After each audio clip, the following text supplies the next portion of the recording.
ప్రేక్షకులకి నమస్కారం. గోపురానికి స్వాగతం.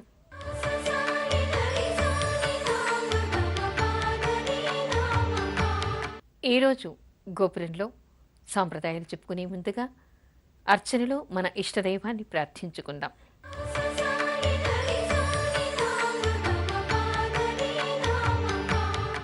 హే స్వామినాథ కరుణాకర దీనబంధో శ్రీ పార్వతీశ ముఖ పంకజ పద్మబంధో శ్రీశాదిదేవగణ పూజిత పాద పద్మ వల్లీసనాథ మమ దేహి కరావలంబం.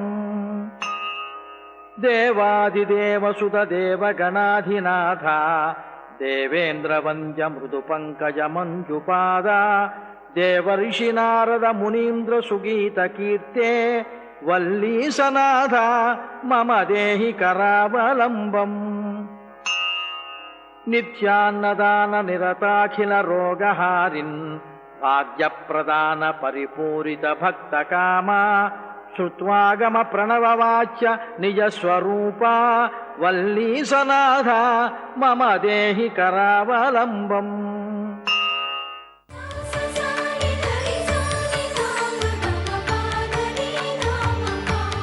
పుష్య బహుళ ఏకాదశి విశేషం ఏమిటి? పుష్య బహుళ ఏకాదశికి చాలా విశిష్టత ఉంది. దీనికి షట్తిల ఏకాదశి అనేటువంటి పేరు కూడా ఉంది. షట్తిల అంటే 6 విధాలుగా నువ్వులని ఉపయోగించాలి అనేటువంటి విశేషం మనకి ఆధ్యాత్మిక గ్రంథాల్లో కనిపిస్తోంది. ఇది ఈ ఏకాదశి రోజు ఏం చెయ్యాలి? దీన్ని 6 విధాలుగా ఉపయోగించాలిట. 6 విధాలుగా అంటే ఆ రోజు 6 నువ్వులైనా కనీసం తినాలిట. నువ్వు పిండి రాచుకుని స్నానం చెయ్యాలి. ఆ తర్వాత నువ్వులు తినాలి. నువ్వులతో తర్పణాలు వదలాలి. తర్వాత మనం తాగేటువంటి నీళ్లలో 6 నువ్వు గింజలు వేసుకుని నీళ్లు తాగాలిట.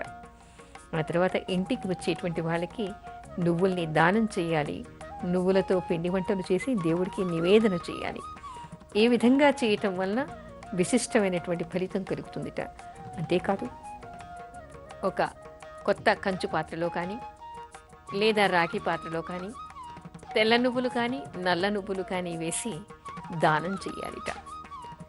ఎందుకు అంటే నువ్వులు విష్ణు శరీరంలోని రోమాల నుంచి పుట్టాయిట. అందుకని ఎవరైనా సరే ఈ ఏకాదశి రోజు తిలల్ని దానం చేయటం, విష్ణుమూర్తికి తిలలతో వండినటువంటి పదార్థాలు నివేదన చేయటం, వాటిని తినటం అనేటువంటి విశిష్టత ఉంది. అయితే ఈ మాసంలోని ఈ ఏకాదశికి షట్తిల ఏకాదశి అనేటువంటి పేరు ఎందుకు వచ్చింది? వైద్య ప్రక్రియలో చూస్తే కూడా ఇక్కడ మనకి ఇంతకాలం కూడా ఏమిటి, హేమంత ఋతువు నడిచింది. శరీరంలో చలి ఎక్కువైపోయింది. అంటే మనకి వాతావరణంలో చలి ఎక్కువైపోయింది. దానివల్ల ముడుచుకుపోవడం జరుగుతుంది. నరాలు బిగుసుకుపోతూ ఉంటాయి. శరీరం కూడా బాగా ముడతలు పడుతూ ఉంటుంది. ఆ తర్వాత ఎవరికైనా కూడా చలి వల్ల వచ్చేటువంటి అనేక జబ్బులు వస్తూ ఉంటాయి. కొంతమందికి ఈ చలికాలం వచ్చిన తర్వాత పక్షవాతం వస్తూ ఉంటుంది. అందుకని మామూలుగా ఏం చేస్తారంటే బాలింతలకి కూడా డెలివరీ అయిన తర్వాత నువ్వుల్ని బాగా మర్దన, అంటే నువ్వుల నూనె వేడి చేసి లేదా నువ్వుల్ని బాగా నలిపేసి పసుపు నువ్వులు కలిపి అరికాళ్ళకి మర్దన చేస్తూ ఉంటారు. లేదా నువ్వుల నూనె వేడి చేసి దానిలో వెల్లుల్లి వేసి అరికాళ్ళకి మర్దన చేస్తూ ఉంటారు. ఎందుకు అంటే వాళ్ళకి వాతం సంధించకుండా, గర్భవాతం రాకుండా అని చెప్తూ ఉంటారు. అంటే అరికాళ్ళలో అనేక నాడులు ఉంటాయి కాబట్టి దానివల్ల శరీరంలో ఆ నాడుల్లో ఉత్తేజం కలగటం వలన, ఆ నాడులు యాక్టివేట్ అవ్వటం వలన వీళ్ళకి రోగాలు రాకుండా ఉంటాయని. అదేవిధంగా ఎవరికైనా వృద్ధాప్యంలో ఉన్నటువంటి వాళ్ళు కానీ, ఎవరైనా బలహీనులైనటువంటి వాళ్ళు కానీ తప్పనిసరిగా నువ్వుల్ని వాడాలిట. అంటే నువ్వులు వేసినటువంటి నీళ్లను తాగటం వలన, నువ్వులు తినటం వలన శరీరంలో ఉష్ణ ప్రకృతి బాగా పెరుగుతుంది. అలా ఉష్ణ ప్రకృతి పెరగటం వలన ఏమవుతుందంటే వీళ్ళకి వచ్చేటువంటి జబ్బుల నుంచి నివారణ జరుగుతుంది. అందుకని తప్పనిసరిగా నువ్వుని తప్పనిసరిగా వాడాలి అంటారు. ఇక్కడ మనకి మకర సంక్రాంతి మొదలుకొని రథసప్తమి వరకు కూడా, అంటే మాఘశుద్ధ సప్తమి వరకు కూడా ఇంటికి వచ్చినటువంటి ప్రతి వాళ్ళకి నువ్వులు, చక్కెర, పంచదార తప్పనిసరిగా పెట్టాలి అనేటువంటి విషయం మనకి ధర్మశాస్త్రం చెప్తోంది. చాలామంది నువ్వులు అనగానే శని శని అని భయపడి చేతికి నువ్వులు కూడా తీసుకోరు. కానీ ధర్మశాస్త్రమే మనకి చెప్తోంది తప్పనిసరిగా నువ్వులు పెట్టాలి, అందరికీ మీరు నువ్వులు తినాలి. ఎందుకు అంటే హేమంత ఋతువులో మనకి అనేక జబ్బులు వస్తాయి, అంటే చలి వలన వచ్చేటువంటి అనేక జబ్బులు వస్తాయి. దాని నుంచి మనం రక్షించుకోవడం కోసం ఈ నువ్వులు మనం తినాలి. ముఖ్యంగా దీని వెనుకంతా దాగి ఉన్నటువంటిది ఆరోగ్యం గురించి తప్ప మరేమీ లేదు అనేటువంటి విషయాన్ని తెలుసుకోవాలి.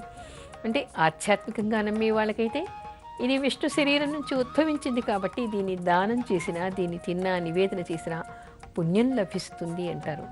పుణ్యం మాట దేవుడెరుగు, మాకు దాని మీద నమ్మకం లేదు అనుకునేటువంటి వాళ్ళకి దీనివల్ల ఆరోగ్యం కూడా ఉంది అనేటువంటి విషయాన్ని మనకి వైద్యశాస్త్రం చెప్తోంది. ఇది ఏది ఏమైనప్పటికీ కూడా ఈ షట్టిల ఏకాదశి రోజు 6 విధాలుగా నువ్వుల్ని ఉపయోగించుకోవాలి అని మనకి శాస్త్రం చెప్తోంది.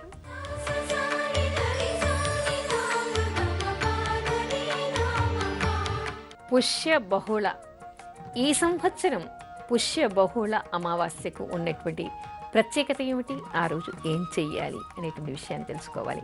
పుష్య బహుళ అమావాస్య ఈ నెల మనకి 10వ తారీఖు వస్తోంది. అయితే ఆ రోజు ఉండేటువంటి విశేషం ఏమిటి, ఆ విషయాన్ని మనం తెలుసుకోవాలి. ఆ రోజు ఏం పాటించాలి, ఎలాంటి నియమాలు పాటించాలి అనేటువంటి విషయాన్ని కూడా మనం తెలుసుకోవాలి. ఎప్పుడు కూడా మనకి ధర్మసింధు, నిర్ణయ సింధు లాంటి గ్రంథాలు ఏం చెప్తూ ఉన్నాయి అంటే, పుష్యమాసంలో వచ్చేటువంటి అమావాస్య ఆ రోజు వ్యతిపాత యోగం ఉండి శ్రవణ నక్షత్రంలో రవి ఉంటే అది విశిష్టమైనటువంటిది అనేటువంటి విషయం మనకి కనిపిస్తోంది. అయితే ఈసారి మనకి తెల్లవారుజామునకి శ్రవణ నక్షత్రం అయిపోతోంది, వ్యతిపాత ఒకటి లేదు. కానీ మనకి ఆ రోజు ఆదివారం, రవివారం కావాలి. అది మనకి రవివారం అయింది, అంటే ఆదివారం అయింది. అదేవిధంగా మనకి అమావాస్య తిథి కూడా ఉంది. ఆదివారం అమావాస్య తిథి రావడం, తెల్లవారుజామున మనకి శ్రవణ నక్షత్రం ఉండటం, ముందు రోజు అంటే తెల్లవారుజామున మనకి వ్యతిపాత యోగం కూడా ఉండటం వలన ఇది అత్యంత విశిష్టమైనదిగా పద్మక యోగంగా చెప్తూ ఉన్నారు. దీన్ని అర్ధోదయ సమయంగా చెప్తారు. అంటే ఈ రోజు మనకి కోటి సూర్యగ్రహణాలతో సమానంగా చెప్తారు. అంటే ఏమిటి, ఏ రోజు ఏ దానం చేసినా, ఏ జపం చేసినా, ఏ పుణ్యకార్యం చేసినా విశిష్టమైనటువంటి ఫలితాన్ని ఇస్తుందిట. అందుకని 10వ తారీఖు రాబోయేటువంటి అమావాస్య గురించి మనం ఈరోజే చెప్పుకుంటూ ఉన్నాం. ఆ రోజు ఎవరైనా సరే భగవంతునికి అర్ఘ్యప్రదానాలు చేయటం, తర్వాత పెద్దలకి తర్పణాలు చేయటం. సాధారణంగా ఏమిటంటే ప్రతి అమావాస్యకి కూడా తండ్రి లేనటువంటి వాళ్ళు, తర్వాత అమ్మమ్మ తాతయ్యలకి మనవలు, తర్వాత తన తండ్రి లేనటువంటి వాళ్ళు తాతకి, అమ్మమ్మకి, తర్వాత మిగతా పెద్దలందరికీ కూడా తర్పణాలు చేయాలి. తర్పణం చేసి బ్రాహ్మడికి భోజనం పెట్టాలి, తిలతర్పణం చేయాలి. పితృదేవతలకి పుణ్యలోక ప్రాప్తి కలుగుతుంది అనేటువంటి విషయాన్ని చెప్తారు. ప్రతి అమావాస్యకి చేయాలి. అయితే ఈ అమావాస్యకి అత్యంత విశిష్టత ఉంది. తర్వాత నియమాలు ఏమిటి అంటే, ఎవరు పెద్దలకి ముఖ్యంగా ఎప్పుడైనా సరే అమావాస్య రోజు తండ్రి లేనటువంటి వాళ్ళు లేదా అందరూ కూడా రాత్రిపూట భోజనం చేయకూడదు అంటారు. ఒకటి ఆదివారం రాత్రి చేయకూడదు, రెండవది అమావాస్య రోజు చేయకూడదు. మరి ఈసారి అమావాస్య ఆదివారం పద్మక యోగం కూడా ఉంది కాబట్టి ఈ ఆదివారం రాత్రి ఎవరు కూడా భోజనాలు చేయకూడదు. ముఖ్యంగా తండ్రి లేనటువంటి వాళ్ళు అసలు చేయకూడదు. అందుకని ఆ రోజు బ్రహ్మచర్యం చేయాలి. ఆ తర్వాత మరొక విశిష్టత ఏమిటంటే, ఎవరైనా సరే ఇక్కడ తిలాదానం చేయమంటారు. ఇందాక మనం చెప్పుకున్నాం షట్తిల ఏకాదశి రోజు తప్పనిసరిగా 6 విధాలుగా నువ్వుల్ని వాడాలని. ఇక్కడ ఈ అమావాస్య రోజు కూడా పుణ్యతీర్థాలకి వెళ్ళి లేదా పుణ్యక్షేత్రాలకి వెళ్ళి వీలు కానటువంటి వాళ్ళు ఇంట్లో అయినా సరే తప్పనిసరిగా ఒక రాగి పాత్రను తీసుకొని రాగి పాత్ర నిండా తెల్ల నువ్వులు కానీ లేదా నల్ల నువ్వులు కానీ పోసి బ్రాహ్మడికి దానం చేయాలిట. అలా దానం చేస్తే విశిష్టమైనటువంటి ఫలితం వాడికి లభిస్తుందిట. అందుకని ఎవరైనా సరే ఈ ఆదివారం 10వ తారీఖు రోజు తప్పనిసరిగా ఎవరెవరు ఎలాంటి దానాలు చేయాలి అని అనుకున్నా, ఎవరెవరు ఎలాంటి జపతపాలు చేయాలి అనుకున్నా, హోమాలు చేయాలి అనుకున్నా, పుణ్యక్షేత్రాన్ని దర్శించాలి అనుకున్నా, పుణ్య నదుల్లో స్నానం చేయాలి అనుకున్నా విశిష్టమైనటువంటి రోజుగా గుర్తించాలి. దీనివల్ల ఈ రోజు చేసేటువంటి జపదాన హోమాల వలన మామూలు సమయంలో చేసేటువంటి వాటికంటే కూడా కోటి రెట్ల ఫలితం ఎక్కువగా వస్తుంది అనేటువంటి విషయాన్ని తెలుసుకోవాలి. అందుకని ఎవరికైనా దోష పరిహారం జరగాలి అని అనుకుంటే ముఖ్యంగా ఇలాంటి సమయంలో అర్చనలు, జపాలు, హోమాలు చేస్తే విశేషమైనటువంటి ఫలితం లభిస్తుంది అనేటువంటి విషయాన్ని తెలుసుకోవాలి. ఈ అర్ధోదయాన్ని మహోదయం అంటూ ఉంటారు. అయితే దీనికి ఉండేటువంటి విశిష్టత ఏమిటంటే, ప్రతి నదికి కూడా గంగా నదికి ఉండేటువంటి పవిత్రత ఉంటుందిట. ప్రతి జలానికి ఎక్కడ జలాశయాలు ఉంటాయో ఆ జలాశయాలన్నీ కూడా గంగా నదికి ఉండేటువంటి పవిత్రతను సంతరించుకొని ఉంటాయిట. మరొక విషయం ఏమిటంటే, ఎవరైనా గంగానది సముద్రంలో కలిసేటువంటి స్థానానికి వెళ్ళి, అంటే నది సముద్రం కలిసేటువంటి సాగర సంగమ స్థాలికి వెళ్ళి ఎవరైనా అక్కడ పితృతర్పణం చేశారనుకోండి, ఎలాంటి ఘోర పాపాలు చేసి నరకానికి వెళ్ళినటువంటి వాళ్ళ పితృదేవతలకైనా సరే ఆ నరకం నుంచి విముక్తి కలిగి వాళ్ళు పుణ్యలోకాలకి పోతారుట.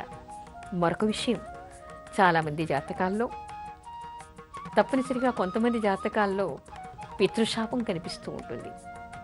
జాతకాల్లో లేకున్నా ఈ జన్మలో కూడా తెలిసి కానీ తెలియక కానీ పెద్దల పట్ల అనుచితంగా ప్రవర్తించినటువంటి వాళ్ళు వెళ్ళి ఇలాంటి సాగర సంగమ స్థలిలో కానీ, గంగానదిలో కానీ, పుణ్యనదుల్లో, జీవనదుల్లో కానీ స్నానం చేసి అక్కడ పితృదేవతలకి పిండ ప్రదానం చేయడం, శ్రాద్ధకర్మ చేయటం, తర్పణాలు వదలటం చేస్తే తప్పనిసరిగా ఆ శాపాల నుంచి వాళ్ళకి విముక్తి లభిస్తుందిట. ఎందుకంటే అత్యంత విశిష్టమైనటువంటి కాలం ఇది కాబట్టి, అత్యంత విశిష్టమైనటువంటి పర్వటి కాలం కాబట్టి వీళ్ళకి సూక్ష్మంలో మోక్షంలాగా ఈ రోజును ఉపయోగించుకొని ఎవరికి ఉండేటువంటి శాపాలని, దోషాలని, వాళ్ళకు ఉండేటువంటి ఎన్నో కారణాల వల్ల చేసేటువంటి అనేక పూజల్ని కానీ ఇక్కడ ఈరోజు ఈ సమయంలో చేయటం వల్ల వాడికి మంచి ఫలితం దక్కుతుంది అనేటువంటి విషయాన్ని తెలుసుకోవాలి.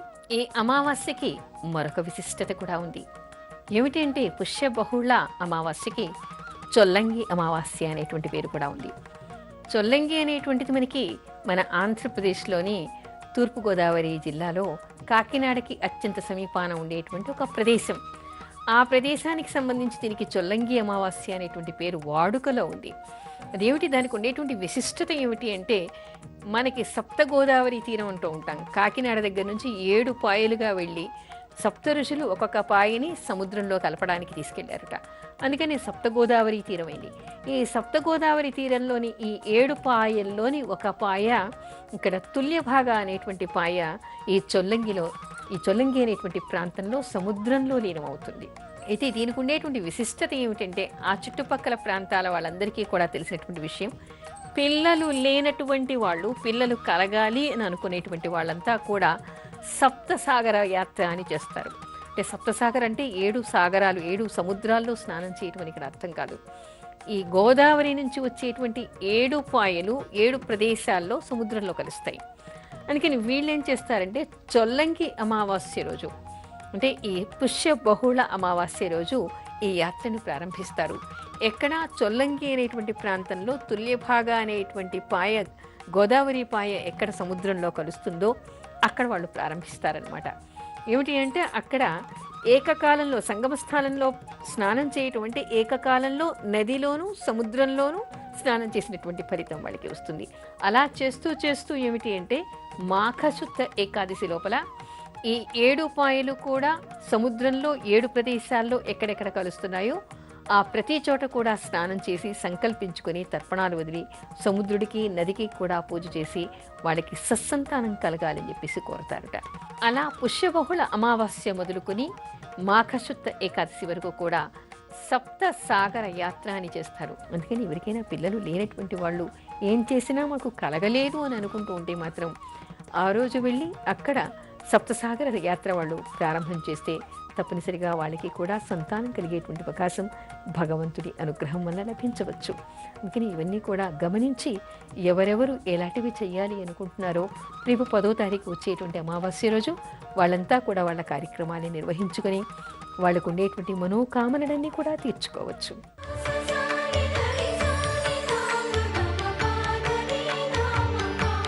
ఇప్పుడు అర్చనలో కొన్ని భక్తి గీతాలు.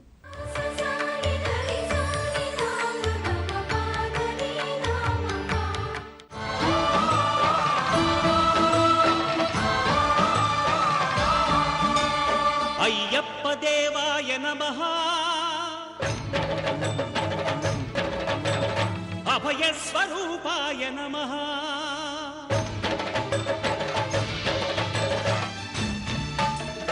అయ్యప్ప దేవాయ నమః, అభయ స్వరూపాయ నమః, హరిహర సుపుత్రాయ నమః, కరుణా సముద్రాయ నమః, నిజ ధీర గంభీర శబరీ గిరీశిఖర ఘనయోగ ముద్రాయ నమః పరమాణు హృదయాంతరాళ స్థితానంత బ్రహ్మాండ రూపాయ నమః అయ్యప్ప దేవాయ నమః అభయ స్వరూపాయ నమః.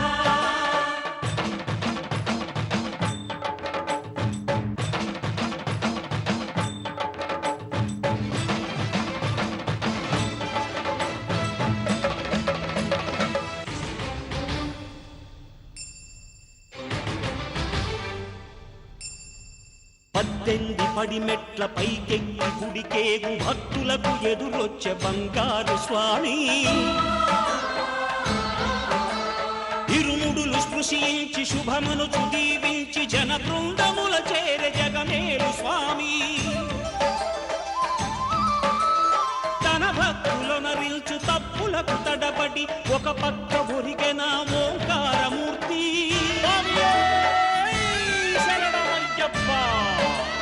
స్వాములందరూ తనకు సాయము కాగా ధీమంతుడై లేచే ఆ కన్య స్వామి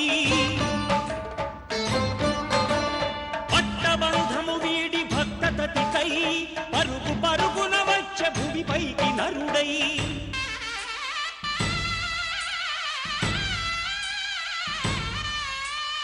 అయ్యప్ప దేవాయ నమః అభయ స్వరూపాయ నమః.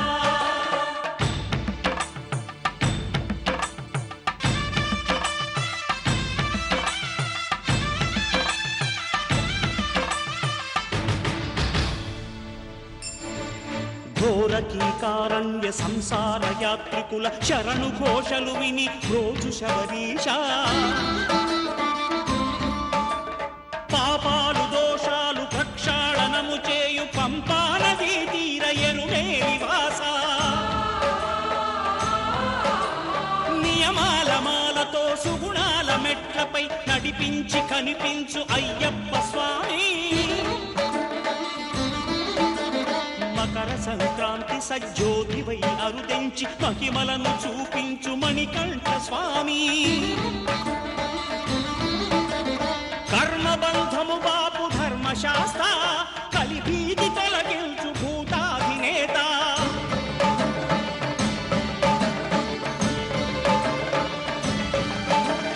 అయ్యప్ప దేవాయ నమః అభయ స్వరూపాయ నమః ఆద్యంతరహితమో నీ విశ్వరూపం అజ్ఞానతిమిరము నణచు శుభదీపం ఈ నాలుగు దిక్కులు 14 భువనాలు పడిమెట్టుగా మారే ఇదో అపురూపం అమరులెల్లరు చేయ అమృతాభిషేకం నెరవేర్చుకో స్వామి నీదు సంకల్పం.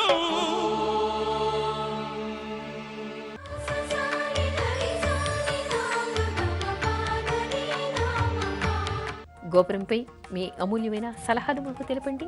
మా చిరునామా గోపురం care of Zee Telugu, post box number 102, Khairatabad, Hyderabad 5,04,000.